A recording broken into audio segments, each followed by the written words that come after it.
On a warm May morning in Ouagadougou, President Ibrahim Traoré received an invitation that caught him off guard.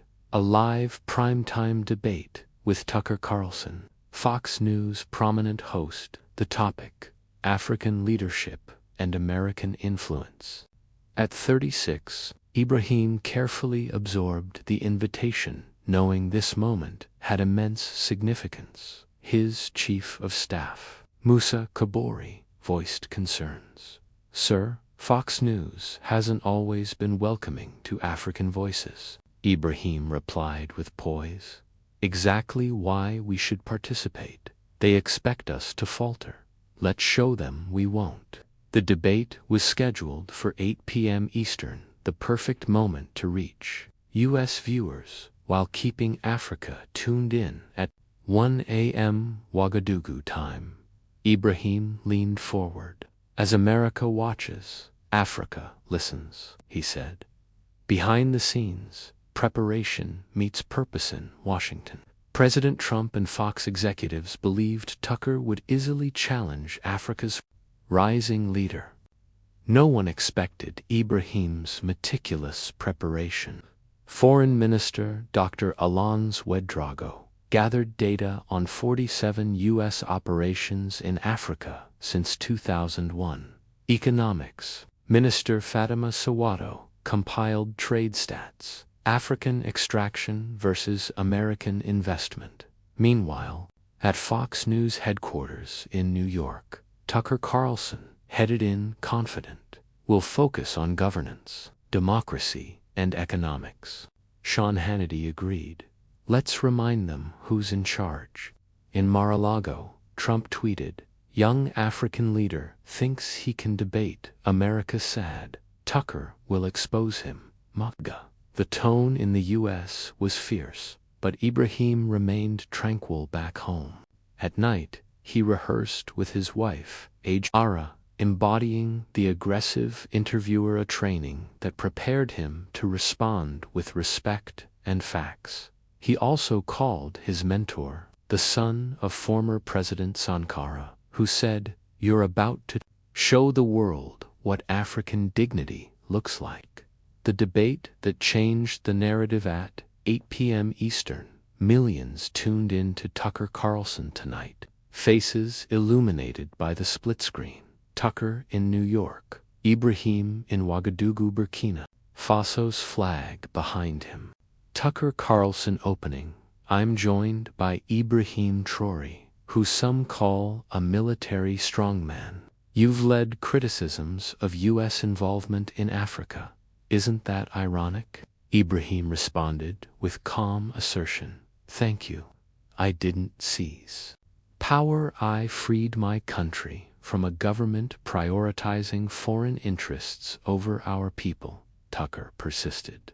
A dictator, then? Ibrahim gently interjected. Let me ask, how many U.S. operations have taken place in Africa since 2001? Libya, Somalia, Chad, Mali. Should I continue? Tucker faltered. Ibrahim continued. We count 47 operations. How many are more stable? Libya once thrived, now, not so much. Is that peacekeeping?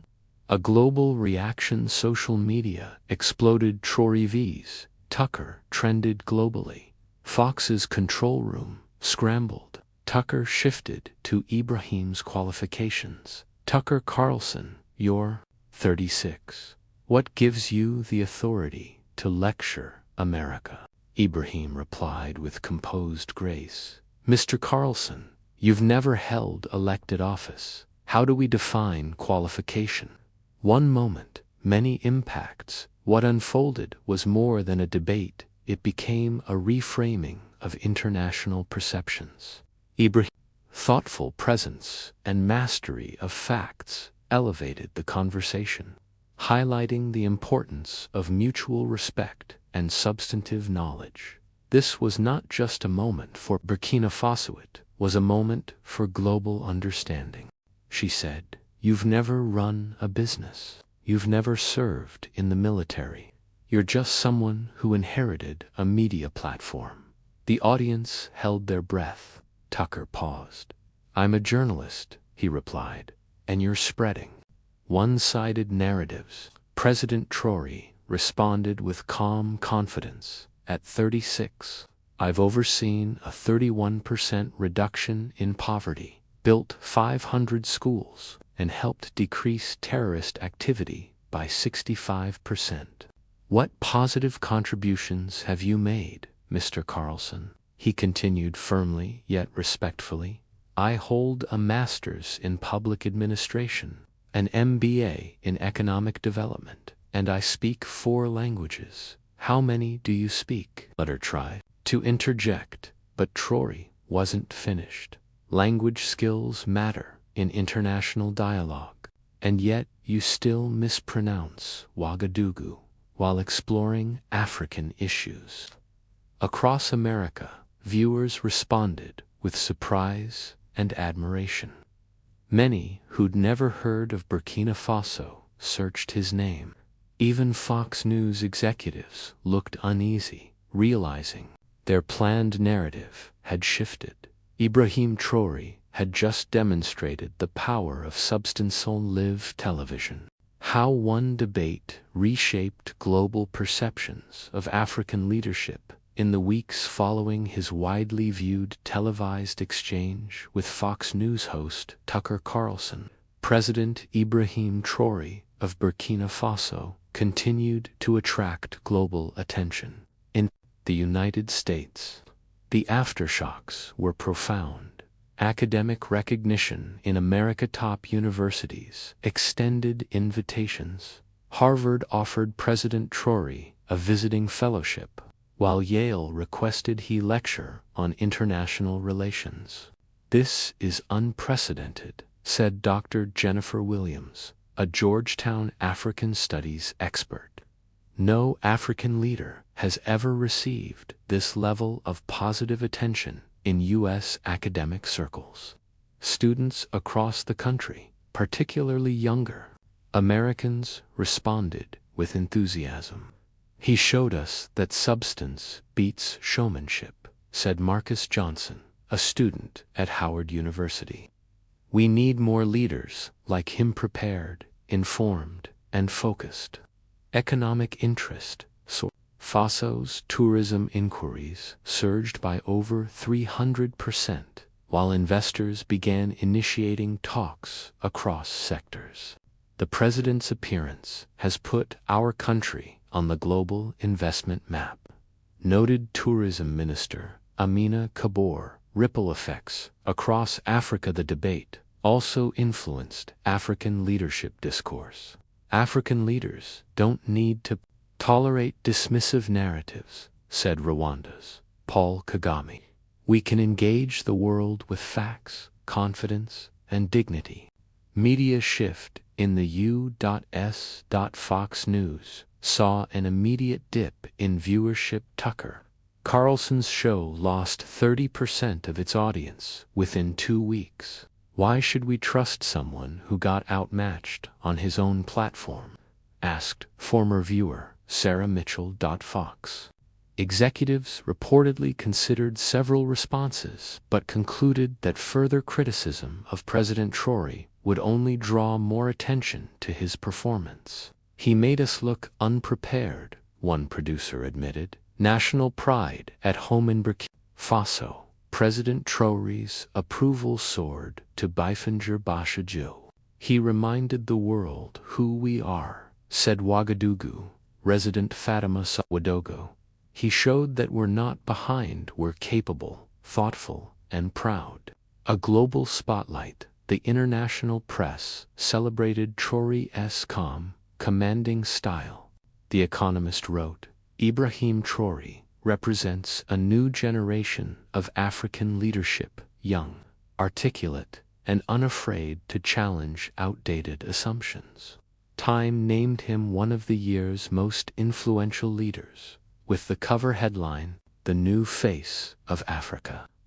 Inspiring educational shifts. University enrollment in African studies programs across the U.S. rose by 200%. Students are discovering that Africa has complex politics and capable leaders, said Professor Angela Davis. Ibrahim's performance broke the old narratives. A symbol of respected leadership, 3 months later, President Traoré had become a recognized global voice. His Twitter following surpassed 12 million, with Americans making up nearly half of his audience. "I follow him for his clarity," said UCLA political science student Jennifer Martinez. "He explains geopolitics better than most in Washington."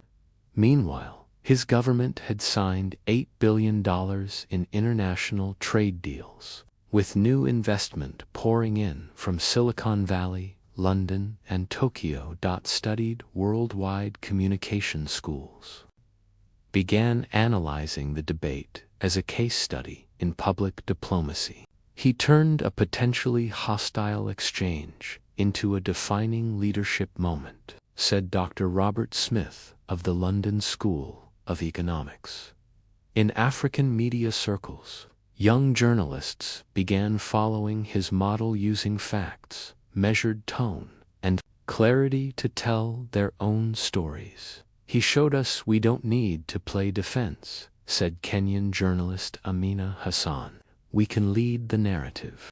The lasting impact. Tucker Carlson returned to television with a noticeably more reserved approach to international topics. Fact-checking at Fox News became stricter, with teams working harder to prevent another high-profile moment from going sideways. 1 year later, Traoré had addressed the UN, delivered a TED Talk titled "The New Africa Beyond Colonial Narratives," which reached over 100 million views, and cemented his role as a leading statesman of the global South. A new era for Burkina Faso. Foreign investment into Burkina Faso grew by 500%. The nation had become a regional hub for sustainable tech and education. "We're building the future we've long imagined," Traoré told a crowd of young entrepreneurs. "An Africa that is respected and self-defined." In the U.S., the debate had sparked a renaissance in global education and media awareness. "Students want to understand the world beyond American borders," said Harvard's Dr. Elizabeth Warren. President Traoré's message opened that door. The legacy. President Trump's public reaction, in contrast, left a lasting impression. Political analysts agreed that his response to being challenged on international TV damaged his credibility among many of his supporters. He reacted emotionally, while Ibrahim responded with composure, said strategist Rick Wilson, a new standard of leadership today. Ibrahim Traoré stands as a symbol of what 21st century leadership can look like, grounded in knowledge, mutual respect, and vision. His debate with Tucker Carlson didn't just shift the conversation, it redefined how African leaders are seen worldwide. "I only set out to defend my country's dignity," he said in an interview. "I didn't know it would help reshape how the world sees Africa."